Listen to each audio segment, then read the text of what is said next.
j'ai été informé vendredi dernier, donc vendredi 24 mars, du fait que Morgane Large, donc salariée de Radio Crazy et cofondatrice du média bilingue Splan, a constaté que son véhicule personnel avait été saboté dans la nuit du jeudi à vendredi. Nous avons donc procédé à un dépôt de plainte auprès de la gendarmerie de Rostrona suite à cet acte que nous considérons comme étant lié à son travail, donc un acte d'intimidation de Morgane pour le travail qu'elle fait très bien, pour Radio Crazy Brace, pour Splan et pour d'autres médias pareils. Voilà. À savoir que cet événement survient quasiment jour pour jour, 2 ans après des événements similaires, un premier sabotage similaire donc le 27 mars 2021, voilà, que nous avions vu le 31 mars 2021. Donc, on avait constaté les faits 2 ans jour pour jour, voilà, de cette date-ci. Et à l'époque, c'était dans un contexte, il y avait un contexte un peu particulier. Il y avait eu des tentatives d'infraction dans nos locaux, dans nos studios de Saint-Nicodème et de Rostrona, Radio Crazy Place. Et voilà, et c'était après qu'un documentaire a été diffusé sur France 5 où Morgane avait été filmée et interviewée dans le cadre de son travail à Radio Crazy Place et sur le territoire. Voilà. Nous avions déjà, il y a 2 ans, alerté sur ces faits que nous considérons graves, qui sont graves.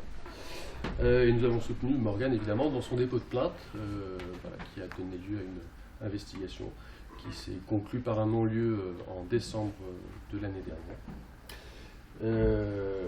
Voilà. Et nous réalertons aujourd'hui, nous informons le public de nouveau 2 ans plus tard, devant ce que nous percevons, en tout cas, comme une atteinte au droit d'informer et à la liberté d'expression, que nous considérons qui sont des piliers essentiels de notre démocratie. Dénonçons encore aujourd'hui la mise en danger de Morgane et nous demandons fortement à la justice de se donner les moyens d'appréhender le ou les individus qui ont commis ces actes. Et évidemment, nous espérons qu'il puisse s'expliquer, cet individu, dans le cadre de la loi. Et nous l'invitons aussi, s'il le veut, à venir s'exprimer dans les médias, puisque c'est notre travail aussi de permettre aux gens d'exprimer leurs opinions, ou leurs frustrations, ou éventuellement leur colère. Donc voilà, nous rappelons aussi que c'est le travail des médias d'ouvrir la porte à l'expression des opinions qui peuvent être contradictoires. Et nous espérons qu'ils puissent aussi s'expliquer dans le cadre de la loi. Nous exprimons aussi notre soutien aux salariés du POER qui ont été aussi victimes d'intimidation récemment. Le POER est un hebdomadaire de Carhaix qui ont subi une alerte à la bombe notamment. Et des menaces de mort. Voilà, ça c'est pour les faits. Je veux dire un petit mot pour Splan, qui est un média d'investigation qui a été co-créé par Morgane et par un groupe de bénévoles. Aujourd'hui, on apporte notre soutien total à Morgane parce qu'aujourd'hui l'attaque qu'elle a subie, c'est une attaque contre tous les journalistes et contre la liberté de la presse en général. Parce que instiller la peur et la peur dans la profession, c'est aussi mettre en danger en fait la liberté d'exercer cette profession. Aujourd'hui, je pense que tous les journalistes en fait se sentent inquiets du climat de tension et de menaces qu'il y a contre notre profession.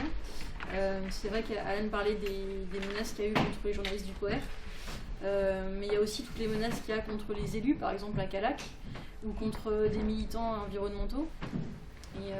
Et en fait, ce climat, ce qui est inquiétant, c'est qu'il n'y a pas de traduction pour l'instant en justice. Et c'est ça qu'on attend. Je pense que c'est ça que Morgane attend aussi, c'est de pouvoir, en fait, que les coupables soient punis pour leurs actes. Parce que tant qu'il y aura un sentiment d'impunité, il n'y aura pas de... En fait, ces actions, hélas, continueront.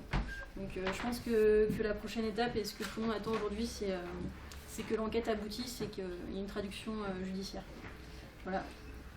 Concernant la traduction en justice, je pense que c'est aussi un appel pour qu'il y ait un geste fort de l'État, surtout, en fait, qui soit une forme de rappel à la loi très fort. Et ça, on en a besoin. Tous les gens aujourd'hui en ont besoin. Tous les gens, en tout cas, qui travaillent dans le domaine médiatique, mais aussi les lanceurs d'alerte, les gens qui travaillent dans le domaine, et qui sont bénévoles dans les associations environnementales, ou ceux qui tentent de défendre les étrangers accueillis en France. Parce que pour moi, il y a une corrélation assez forte, notamment sur le mode d'action, entre ce qui m'est arrivé et ce qui est arrivé à ces gens qui travaillent justement dans les associations antiracistes, qui prônent l'accueil des migrants, etc. Est-ce que ça, ces derniers agissements là, sont liés à une parution en particulier? Est-ce que tu ah oui. ou malheureusement une date anniversaire entre guillemets? Quel est le lien vraiment? J'ai creusé à peu près toutes les hypothèses. Je suis remontée sur ce que j'avais fait ces derniers mois. J'ai pas fait plus de choses que à peu près vous tous ici, c'est-à-dire que oui, j'ai traité des événements de Callac ou de la Chapelle-Neuve. Oui, j'ai fait des sujets sur l'environnement et notamment sur une carrière qui veut s'étendre à Glomel, mais rien de plus que les autres. Alors, il y a la date de la mobilisation pour les bassines qui approchait. Est-ce que c'est ça? C'est pas moi qui vais faire l'enquête de toute façon. Et j'arrive pas à avoir une réponse claire sur qui j'ai pu mettre devant un micro, ou qu'est-ce que j'ai pu écrire, ou qu'est-ce que j'ai pu dire, parce que j'ai pas l'impression d'avoir rendu compte de choses très polémiques, ou alors si je l'ai fait, j'ai donné la parole à tout le monde. Et pour rebondir sur votre question aussi, c'est quand même intéressant d'observer que l'acte de sabotage a été réalisé la veille du week-end des manifestations qu'il y avait pour les méga-bassines à Sainte-Soline, donc un week-end de grosse tension dans le monde agricole et vis-à-vis des militants environnementaux. À la suite de ce week-end, il y a aussi eu un article qui est paru dans Le Monde de Stéphane Foucard qui rappelle l'explosion des menaces et des violences vis-à-vis de militants environnementaux et qui cite notamment Morgane Large. C'est vrai qu'il fait une liste assez effrayante du nombre de menaces qu'ont reçues ces militants dans les semaines précédant ce week-end. Et en fait, qui est symptomatique de ce climat de tension-là, et peut-être qu'il peut aussi comprendre en tout cas ce qui s'est passé pour Morgane ce vendredi-là. Moi j'ai envie de dire, en fait, peu importe des sujets qui sont traités, l'acte en lui-même est inexcusable. En fait, il n'y a pas de raison de s'en prendre de façon personnelle à une journaliste pour son travail. Et même à n'importe qui, en fait. Enfin, moi, avant tout, je suis une personne. Avant d'être une journaliste, je suis quelqu'un qui a le droit à une vie privée, qui a le droit qu'on ne vienne pas chez elle. Enfin, il n'y a pas que les journalistes qui doivent être protégés, tout le monde a le droit d'être protégé. Et il n'y a personne qui peut partir au boulot en se disant est-ce que ma voiture, est-ce que je me mets à quatre pattes pour regarder sous la voiture s'il y a quelque chose. De toute façon, là, moi, j'ai roulé, j'ai vu qu'il y avait du bruit, je me suis arrêtée, j'ai regardé, il y avait tous les boulons, je donnais des coups de pied dans les pneus, de manière un peu ridicule d'ailleurs, parce que quand une voiture elle est posée, les roues ne bougent pas. Hein, enfin. Mais c'est trop déstabilisant. Enfin, ok, je suis journaliste, mais on n'est pas une profession qui doit être plus protégée qu'une autre. Tout le monde doit être protégé.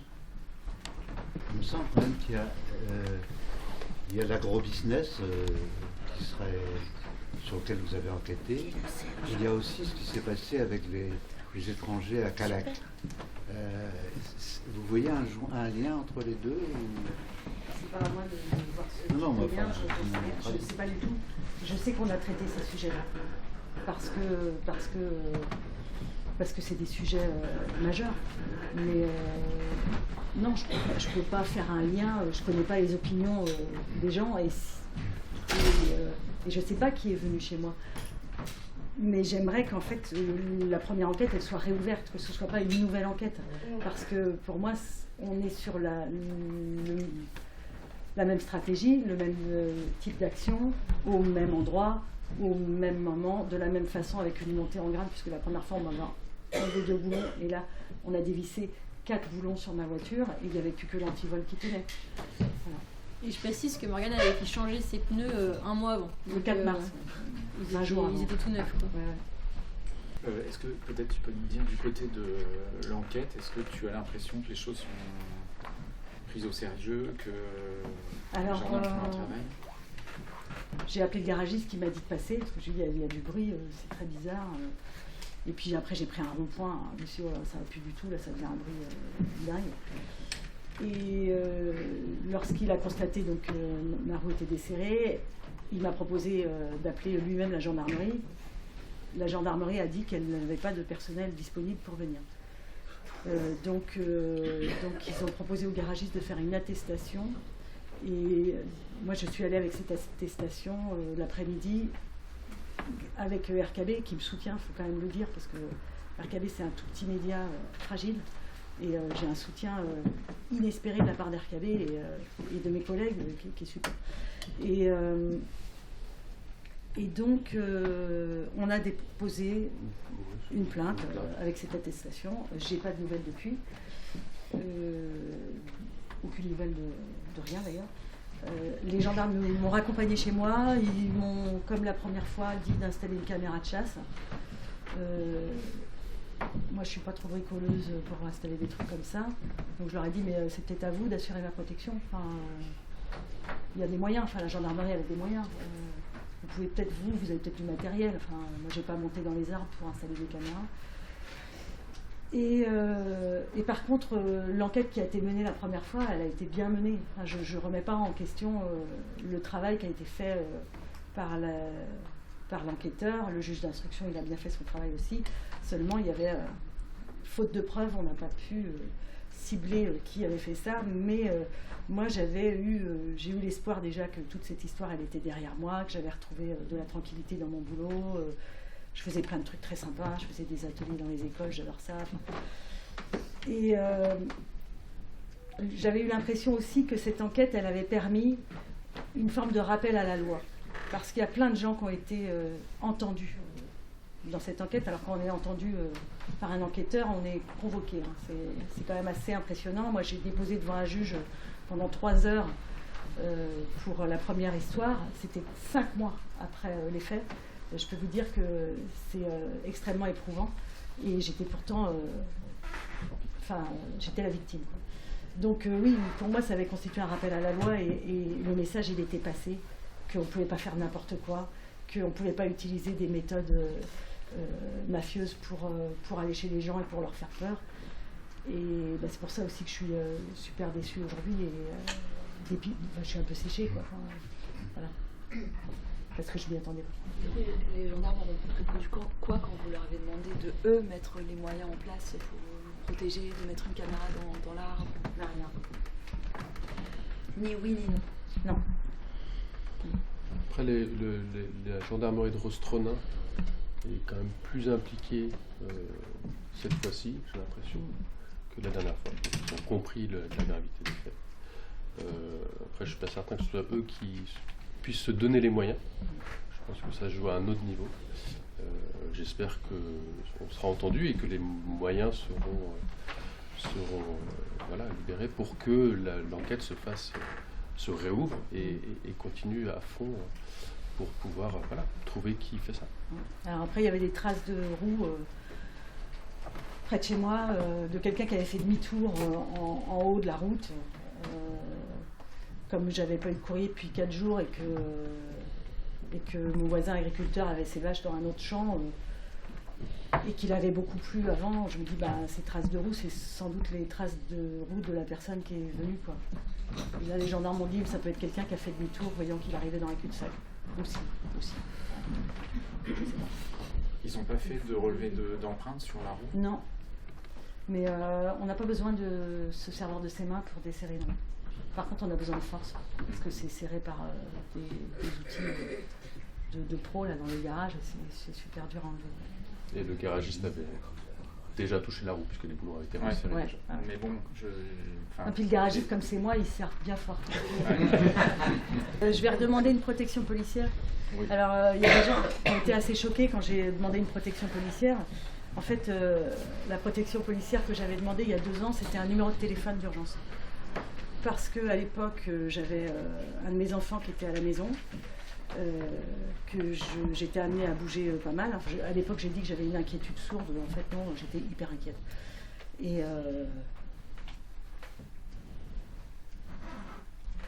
c'est passé. Et donc, je demandais un numéro de téléphone et je ne l'ai pas eu. Alors, c'était un peu compliqué. Nous, on l'a demandé au procureur, avec l'avocat qui me défendait. Et le procureur, il peut accorder une protection policière suivant plusieurs griefs dans lesquels je ne rentrais pas. Je ne rentrais pas dans ces griefs, donc il aurait fallu que ce soit le ministère de l'Intérieur qui intervienne. Et aujourd'hui, tu aimerais que le ministère de l'Intérieur, justement, intervienne Là, j'ai plus d'enfants à la maison, donc je sais pas, un numéro d'urgence, je ne sais pas si ça sert à quelque chose. Ça serait peut-être bien quand même un numéro d'urgence. Ça pourrait être un...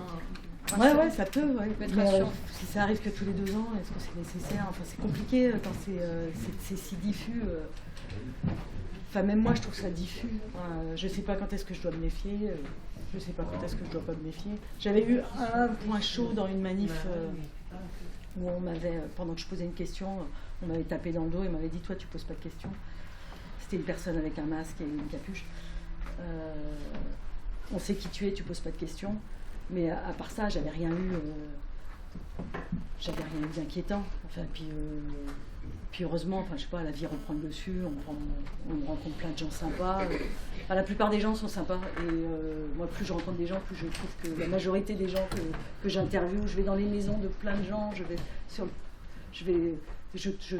trouve qu'il y a plein de gens super bienveillants, super investis, qui font du bénévolat, qui organisent des belles choses. Et donc, la vie fait qu'on est plutôt influencé par tout ce bon côté des choses et qu'on oublie assez vite, heureusement, ces histoires-là. Et moi, j'aurais bien aimé les oublier. Parce que c'est pas trop mon monde non plus. Enfin, moi, j'aime bien dialoguer. Et là, ça prouve qu'on n'a pas envie de dialoguer, de faire ça. C'est pas des gens qui sont prêts à se mettre autour d'une table et à échanger. C'est des gens qui cherchent à faire taire. Moi, j'ai un témoignage à apporter, qui n'a jamais été divulgué à personne. Donc c'est un scoop, mais c'est un petit peu... Alors, toute proportion gardée. Les grands ensembles vides n'existant pas. Un syndicaliste du coin de Guingamp a été confronté aussi à un sabotage de sa voiture. Il ne l'a jamais dit, donc il m'autorise aujourd'hui à le dire. Si la presse veut le savoir, je dirai son nom. Ce syndicaliste-là, il a été menacé parce qu'il est intervenu dans un dossier où la FDSE, je cite, moi je suis prêt à assumer n'importe quel procès en diffamation, un syndicaliste qui est allé négocier avec la FDSE devant la sous-préfète de Guingamp et la directrice du travail des Côtes-d'Armor, lors de la réunion, il s'est entendu dire « On sait où tu habites, on a fait une enquête ». Devant tout le monde. Voilà. Donc si ce n'est pas une intimidation, ça, donc c'est à l'occasion de la mise en place d'un accord où on permettait aux salariés plumeurs de coco, vous savez ceux qui ramassent les cocos, on les appelle les plumeurs, qu'ils soient payés au moins au SMIC, ce qui est ce que le Code du travail exige, mais que le Code rural ne prévoyait pas. Donc c'est le Code du travail qui s'est appliqué. Donc ce type, alors au-delà du fait que les gros bras de la FDSEA avaient participé à la première réunion qui avait été assez échevelée, bon, finalement, ça s'est terminé parce qu'ils ont éjecté un peu les plus durs qu'on retrouve.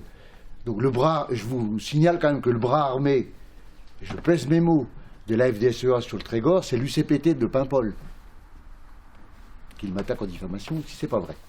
Donc voilà.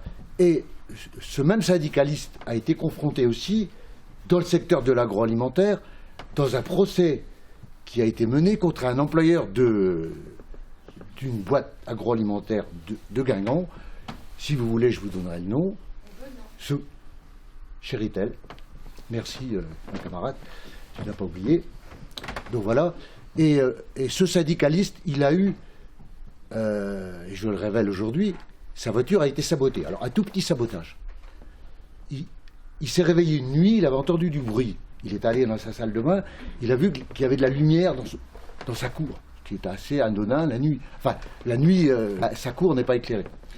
Donc, il ne s'est pas méfié, il s'est dit, bon, voilà, c'est le truc qui s'allume, vous savez, à l'entrée des garages, là, il y a un chat qui passe. Bon, ça.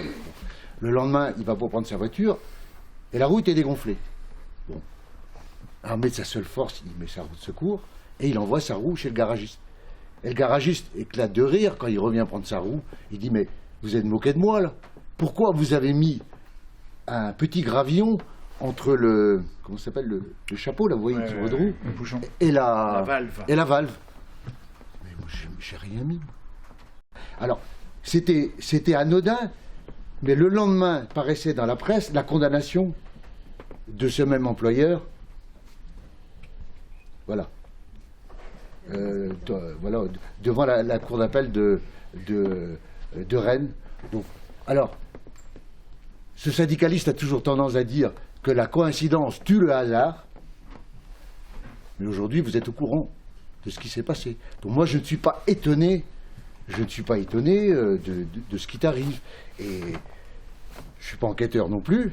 Mais pour avoir vu leurs agissements, moi, j'ai même pas de scrupule à dire, je sais d'où ça vient. Nous, quand on manifeste, on prend des amendes, on se fait menacer, voilà, que tout devient illégal. Hein, bon, même de jeter quelques poubelles à Guingamp, voilà, pour rire. Mais voilà, mais après, il ne peut pas y avoir deux poids, deux mesures, quoi. Parce que si on accepte les deux poids, deux mesures, on va fragiliser les milieux militants, on va fragiliser les journalistes d'investigation. Et l'objectif, c'est quoi? Bah, c'est de passer de la démocratie à un État autoritaire. Puis point final. Circuler, il n'y a rien à voir. En tout cas, moi, le lendemain de mon procès contre l'entreprise Chéritel, ce procès qui devait avoir lieu le 28 janvier 2021 à Paris, ma fiche Wikipédia indiquait que j'étais morte ce jour-là. Et pour rebondir aussi sur ce dont on parlait, c'est déjà paru dans la presse, mais peut-être pas suffisamment. En fait, un inspecteur du travail des Côtes-d'Armor, enquêtant sur une grosse entreprise cultivant des tomates sous serre, a eu ses roues déboulonnées aussi à la suite d'un contrôle et a perdu sa roue sur la calevoie. Donc en fait, il y a quand même des faits et des formes d'action. Je peux aussi te dire qu'une inspectrice de travail qui faisait récurrente un contrôle de menaces, a été poursuivie sur la 4 voies au niveau de Bégard par les agriculteurs chez qui elle venait de faire le contrôle. Et elle était intervenue, elle a eu les trouilles, quoi. Alors cette inspectrice de travail, elle habite Guingamp, c'est une copine à moi, donc elle n'a pas été me raconter ça, mais il y a eu des sacrées intimidations. Après ils sont habitués, mais ça a eu les trouilles aussi, quoi. Je pense que ce qui se passe est extrêmement grave. Et je relis ça aussi à ce qui s'est passé avec Paul François. Alors, Paul François, vous savez, c'est l'agriculteur de Charente qui a été le premier agriculteur donc, à faire condamner Monsanto. Hein. Donc c'était maître François Lafort qui était son avocat. Il s'est battu pendant 10 ans, mais il a été le premier agriculteur dans le monde à faire condamner Monsanto, hein, parce qu'il avait été intoxiqué par un pesticide de l'assaut.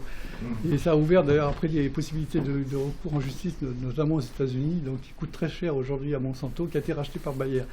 Mais ce qui s'est passé, c'est absolument gravissime. Il a été attaqué par 3 nervis, si on veut. Hein. On sait très bien qui c'est qui est derrière, hein, ça c'est clair, hein, ils ont des hommes de main, c'est clair. Les menaces, c'est permanent, il faut savoir quand même que quand je vois Inès et puis Morgane, ça me fait penser que dans l'affaire Triscalia, Raymond Pouliquin, que tout le monde connaît, hein, après avoir été interviewé et passé sur RKB, 2 jours après, il a eu un incendie dans sa maison. La maison a failli être détruite. Et le SRPJ, les gendarmes spécialistes des problèmes d'incendie du SRPJ de Rennes sont venus chez lui. La première question qu'ils lui ont demandé, avez-vous des ennemis? Alors, il a dit, je ne sais pas, mais parce que monsieur Pouliquin, votre incendie est à 98% pour nous, spécialistes, criminel. Ce n'est pas un incendie accidentel. Bon. Des pressions comme ça, il y en a des centaines, c'est dramatique. Alors heureusement, il y a des journalistes courageux comme Morgane, il y a Inès là, qui ont fait sortir un peu la réalité. Il y a un livre qui va sortir, que je crois qu'il va faire beaucoup de bruit, qui s'appelle « Silence dans les champs », le journaliste du Monde, journaliste permanent du Monde en Bretagne, qui va sortir. Il sort le 12. Mais vous pouvez déjà aller voir sur Internet, vous allez voir. Ça commence comme ça. Nous ne sommes pas en Corse. En Bretagne, la Bretagne n'est pas la Corse, mais il décline. Il a fait une enquête pendant 3-4 ans, même plus que ça. Et des témoignages que moi j'avais pu lui donner, avec des gens comme René Loy et moi, Thierry aussi, enfin, des militants syndicaux, des témoignages de pression, de chantage, tout ça. Si vous voulez, il en a trouvé à foison. Au départ, quand il m'avait rencontré, il était venu me rencontrer à Saint-Brieuc, il m'a dit ça. Après, il pourra témoigner qu'il pensait que j'affabulais. Parce qu'évidemment, j'ai raconté... Moi, ça fait 40 ans que je fais du syndicalisme de défense des salariés dans l'agroalimentaire, et je pourrais vous en raconter des histoires de pression, de chantage, de menaces. Et voilà. Et donc, le livre va sortir. Et ce qu'il m'a dit, donc, le Liga Legendre, c'est qu'au départ, il avait cru que j'affabulais. Il a dit, bon, Serge Lequéou, il exagère quand même un petit peu. Et moi, je lui avais donné une liste de gens à aller voir pour qu'ils témoignent. Parce que j'ai dit, évidemment, tu fais ton boulot de journaliste, c'est normal que tu ne me crois pas sur parole, mais va interroger ces gens-là, peut-être qu'ils accepteront de te parler. Et il m'a rappelé un mois ou deux après, il m'a dit non seulement les gens que tu m'as donnés, bon, il y en a qui sont tellement terrorisés par ce qui leur est arrivé qu'ils ne veulent pas en parler, mais il y a des gens qui racontent des faits, mais qui sont encore bien pires que ce que toi tu m'as raconté. Voilà. Alors, il faut attendre que le livre sorte, je n'ai pas de détails, mais j'espère que tout ça va sortir. Parce qu'il y a des pressions terribles qui sont inadmissibles. Et ce que je constate, c'est que finalement, le gouvernement, le ministère de l'Intérieur, ils ont mis un système qui s'appelle Déméter, que vous connaissez, hein, qui s'est mis au service de la FNSEA, parce que c'est la première fois dans la République. Et ça nous rappelle singulièrement l'époque fasciste où il y avait Pétain, avec deux Guébriand, hein, qui était le patron à l'époque de la coopérative de Landerneau, qui est devenue après Triscalior et Main-Eureden.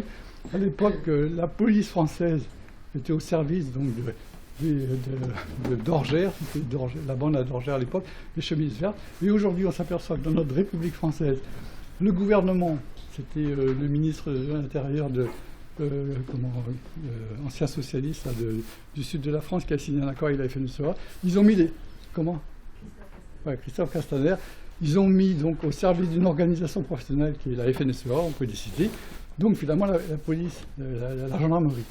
Et alors c'est d'autant plus scandaleux, c'est que les enquêtes, évidemment, ne sont pas faites comme il faudrait le faire.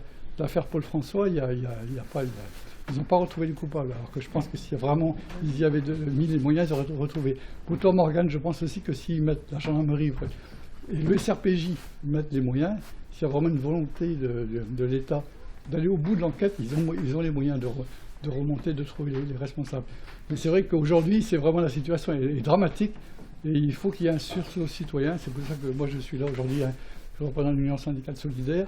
Et je pense qu'il y a une dérive fascisante dans notre pays qui est inquiétante, qui nous fait penser à l'époque des années 30. Ça a commencé comme ça. Je voulais juste revenir sur RKB et Splend. Moi, je tiens quand même à souligner l'importance de ce soutien que j'ai par mon employeur RKB, qui est un média fragile. Si on n'a pas le droit de dire n'importe quoi sur RKB, on n'a pas le droit de dire n'importe quoi sur plein de médias, mais on sait qu'il y a des procès en diffamation, des procès bâillons qui sont intentés à des journalistes. Et nous, on n'aurait même pas les reins suffisamment solides avec RKB pour faire front à ce type de procès. Donc ça remettrait en question le travail de tous mes collègues si on faisait une erreur. Et puis Splend a trouvé la parade, c'est-à-dire que c'est un média qui est financé par les citoyens, et ça lui donne une indépendance qui est assez magique, et ça ne les empêche pas de me soutenir aussi. Je les en remercie, puis je remercie aussi tous les gens qui me soutiennent, qui m'ont envoyé un petit mot, un message, ou qui, dans des conversations, quelles qu'elles soient, rappellent que c'est des méthodes inacceptables d'aller chez les gens, de faire en sorte qu'ils aient un accident de voiture. Ce genre de choses. Merci.